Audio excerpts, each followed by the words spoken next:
বদরের যুদ্ধ ছিল মদিনার মুসলিম ও মক্কার কুরাইশ বাহিনীর মধ্যে প্রথম বৃহৎ যুদ্ধ। এই যুদ্ধের উদ্দেশ্যে মক্কা থেকে রওনা হওয়ার ঠিক আগ মুহূর্তে কুরাইশ নেতা আবু জাহেল কাবা ঘরের নিকটে যায়। সে কাবার গেলাফ ধরে কান্না করে এবং এই যুদ্ধে বিজয়ী হওয়ার জন্য প্রভুর দরবারে সাহায্য প্রার্থনা করে। যদি আপনাকে প্রশ্ন করি, বলুন তো এ সময় আবু জাহেল কার কাছে সাহায্য চেয়েছিল? আপনি হয়তো বলবেন লাত, উজ্জা কিংবা অন্য যেসব দেব দেবীর পূজা কুরাইশরা করত, আবু জাহেল তাদের কাছেই সাহায্য চেয়েছিল। কিন্তু আপনি জেনে অবাক হবেন, এসব দেব দেবীর কারো কাছেই আবু জাহেল সাহায্য চায়নি, বরং সে সাহায্য চেয়েছিল স্বয়ং আল্লাহ তাআলার কাছে। আল্লাহর নবীর বিরুদ্ধে যুদ্ধ করতে যাওয়ার আগে আল্লাহর নবীর ধ্বংস কামনা করে সেই আল্লাহর কাছেই সাহায্য চাইল আবু জাহেল। কি কথাটি শুনে খুব অবাক হলেন তো? চলুন বিস্তারিত জেনে আসি সেই ঐতিহাসিক ঘটনার।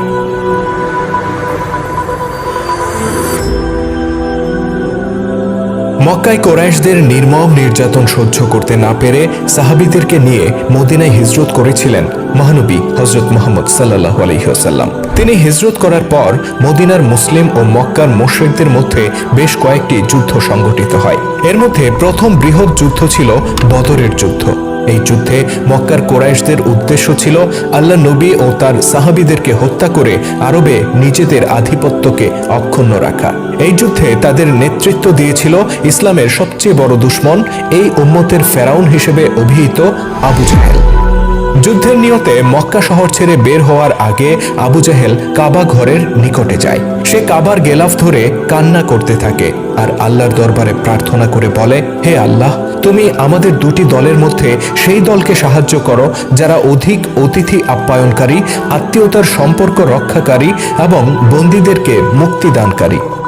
হে আল্লাহ, মুহাম্মদ যদি সত্যের উপর থাকে তবে তুমি তাকেই সাহায্য করো, আর যদি আমরা সত্যের উপর থাকি তবে আমাদেরকে সাহায্য করো। হে আল্লাহ, তুমি সাহায্য করো আমাদের দুই দলের মধ্যকার সেরা সেনা দলকে, সেরা হেদায়েতপ্রাপ্ত ও সেরা সম্মানিত দলকে। এই ছিল মক্কা ছেড়ে যুদ্ধের উদ্দেশ্যে রওনা হওয়ার আগে আল্লাহর দরবারে আবু জাহেলের ফরিয়াদ। অতঃপর আবু জাহেলের নেতৃত্বে কুরাইশ বাহিনী রওনা হয়ে যায় মদিনা আক্রমণের উদ্দেশ্যে। বদরের ময়দানে দুই পক্ষ একে অপরের মুখোমুখি হয়। একদিকে রাসূল সাল্লাল্লাহু আলাইহি সাল্লাম এর নেতৃত্বে মাত্র ৩১৩ জন সাহাবী, অন্যদিকে আবু জাহেলের নেতৃত্বে প্রায় ১০০০ কুরাইশ। যুদ্ধ শুরু হওয়ার ঠিক প্রাক্কালে পুনরায় আবু জাহেল আল্লাহর দরবারে প্রার্থনা করে। সে বলে, হে আল্লাহ, আমাদের মধ্যে যে দলটি তোমার কাছে অধিক প্রিয় এবং যাদের প্রতি তুমি অধিক সন্তুষ্ট, আজকে তুমি তাদেরকে সাহায্য করো। হে আল্লাহ, আমাদের মধ্যে যে দলটি অধিক ন্যায়পরায়ণ, আজকে তুমি তাদেরকেই সাহায্য করো। হে আল্লাহ, আমাদের দুই দলের মধ্যে যে দলটি আত্মীয়তার সম্পর্ক ছিন্নকারী এবং আমাদের নিকটে এমন বস্তু আনয়নকারী যার সম্পর্কে আমরা জানি না, তুমি তাদেরকে ধ্বংস করে দাও। আশ্চর্যের বিষয় হচ্ছে, আল্লাহ নবীকে হত্যা করে আল্লাহর সত্য দিনকে মাটি চাপা দিতে চেয়েছিল আবু জাহেল, আর এই ব্যাপারে সে আল্লাহর কাছেই সাহায্য চাইল। বিষয়টি খুব অদ্ভুত শোনালেও এটা ঐতিহাসিক সত্য ঘটনা। সিরাত গ্রন্থ এবং প্রসিদ্ধ হাদিস গ্রন্থগুলোতে এই ঘটনার সুস্পষ্ট উল্লেখ রয়েছে। আবু জাহেলের এই বক্তব্য থেকে এটা বোঝা যায়, এই লোকটি নিজেকে ন্যায়পরায়ণ এবং হেদায়েতপ্রাপ্ত বলে বিশ্বাস করত। নবী মুহাম্মদ সাল্লাল্লাহু আলাইহি সাল্লাম এর চেয়ে সে নিজেকে আল্লাহর কাছে অধিক প্রিয়, অধিক তাকওয়াবান এবং আল্লাহর সন্তুষ্ট অর্জনকারী বলে বিশ্বাস করত। মজার বিষয় হচ্ছে, আমাদের মধ্যে এক ধরনের ধারণা রয়েছে যে আবু জাহেল সহ যেসব কুরাইশ মহানবী হযরত মুহাম্মদ সাল্লাল্লাহু আলাইহি সাল্লাম এর বিরুদ্ধে ষড়যন্ত্র করেছিল, তারা আল্লাহকে বিশ্বাস করত না। কিন্তু আসলে কি তাই? উপরোক্ত ঘটনা সহ বহু ঐতিহাসিক ঘটনায় এটা প্রমাণিত যে মক্কার কুরাইশরা আল্লাহ পাকের অস্তিত্বে বিশ্বাস করত। তারা মিল্লাতে ইব্রাহিমের রীতি অনুযায়ী নামাজ পড়ত। তারা বছরে একবার হজ করত এবং হজ করতে যারা মক্কায় আসতো তাদেরকে আপ্যায়ন করত। তারা আল্লাহর নামে শপথ করত এবং আল্লাহর সন্তুষ্টি লাভের আশায় মানুষকে দান খয়রাত করত। তারা দেব দেবীদের নাম অনুসারে নিজেদের সন্তানের নাম না রেখে বরং আল্লাহর নাম অনুসারে নিজেদের সন্তানের নাম রাখত। যেমন রাসূল সাল্লাল্লাহু আলাইহি সাল্লাম এর পিতার নাম ছিল আব্দুল্লাহ, যার অর্থ আল্লাহর দাস। এক কথায় তারাও আল্লাহ পাকের অস্তিত্বে বিশ্বাস করত। এখন প্রশ্ন হচ্ছে, আল্লাহ পাকের অস্তিত্বে বিশ্বাস করা সত্ত্বেও তারা কেন কাফের ছিল?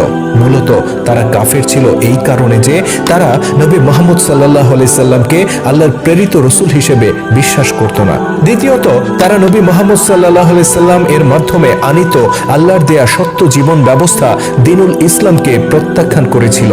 তৃতীয়ত, তারা আল্লাহর দেয়া বিধান পবিত্র কোরআনকে প্রত্যাখ্যান করে পূর্বপুরুষদের বিধান অনুযায়ী নিজেদের পরিবার, নিজেদের সমাজ, অর্থনীতি, শাসন ব্যবস্থা ইত্যাদি পরিচালনা করতে চেয়েছিল। মূলত আল্লাহ পাকের অস্তিত্বে অবিশ্বাস নয়, বরং আল্লাহর দেয়া জীবন বিধানকে প্রত্যাখ্যান করার কারণে তারা কাফেরে পরিণত হয়েছিল। এবার আসুন পবিত্র কোরআনের একটি আয়াতের দিকে লক্ষ্য করা যাক। সূরা মাইদার 44 নম্বর আয়াতে আল্লাহ তাআলা বলেন, আল্লাহ যা অবতীর্ণ করেছেন যারা সেই অনুসারে বিধান দেয় না বা ফয়সালা করে না তারাই কাফের। পবিত্র কোরআনের এই আয়াত থেকে এটা দিনের আলোর মতো পরিষ্কার যে আল্লাহর অস্তিত্বে বিশ্বাস করা সত্ত্বেও, আল্লাহ পাকের কাছে প্রার্থনা করা সত্ত্বেও তার দেয়া বিধানকে প্রত্যাখ্যান করলে একটি জাতি আর মোমেন থাকতে পারে না, তারা কাফের হয়ে যায়। আবু জাহেলের আল্লাহতে বিশ্বাস আর পবিত্র কোরআনের এই আয়াতের দিকে দৃষ্টি দিলে সঙ্গত কারণেই একটি প্রশ্নের জন্ম হয়। তা হলো, আল্লাহকে বিশ্বাস করা সত্ত্বেও আল্লাহর বিধানকে প্রত্যাখ্যান করার কারণে আবু জাহেল যদি কাফের হয়, তাহলে আজকে আমরা যারা নিজেদেরকে মোমেন মুসলিম বলে বিশ্বাস করছি, আল্লাহর দৃষ্টিতে আমাদের অবস্থান কোথায়? আমরা আল্লাহকে বিশ্বাস করি, আরো এক ধাপ এগিয়ে আমরা আল্লাহর রসুলকেও বিশ্বাস করি, আরো কয়েক ধাপ এগিয়ে আমরা ব্যক্তিগত জীবনে আল্লাহর দেয়া বিধিবিধান তথা নামাজ, রোজা ও অন্যান্য আমলও করি। কিন্তু এর ঠিক বিপরীত একটি দৃশ্য দেখা যায় যখন ব্যক্তিগত জীবনের বাইরে আমরা আমাদের সামষ্টিক জীবনের দিকে তাকাই। আমাদের পারিবারিক জীবন, আমাদের সামাজিক জীবন, আমাদের রাজনৈতিক জীবন, আমাদের অর্থনীতি, আমাদের শাসন নীতি, আমাদের দণ্ড ব্যবস্থা, আমাদের আইন আদালত, এভাবে আমাদের সামষ্টিক জীবনের যে কোনো অঙ্গনে দৃষ্টিপাত করলে কোথাও আমরা আল্লাহর দেয়া বিধান দেখতে পাই না, বরং জীবনের এই বৃহত্তর অঙ্গনে আমরা মেনে নিয়েছি মানুষের তৈরি বিধান। আমরা মেনে নিয়েছি ব্রিটিশদের তৈরি বিধান, মেনে নিয়েছি রোমানদের তৈরি দণ্ডবিধি, মেনে নিয়েছি ইহুদিদের তৈরি সুদভিত্তিক অর্থনীতি। আল্লাহর দেয়া পূর্ণাঙ্গ জীবন ব্যবস্থা দ্বীনুল ইসলামের পরিবর্তে আমরা মেনে নিয়েছি পশ্চিমাদের তৈরি, মানুষের তৈরি গণতন্ত্র, সমাজতন্ত্র ইত্যাদি নানা তন্ত্রমন্ত্র। ব্যক্তিগত জীবনের বিশ্বাস ও আমলনামা যদি আবু জাহেলকে জাহান্নামের আগুন থেকে মুক্তি দিতে না পারে, তাহলে আমাদেরকে মুক্তি দিতে পারবে তো? আসুন প্রশ্ন করি নিজেকে।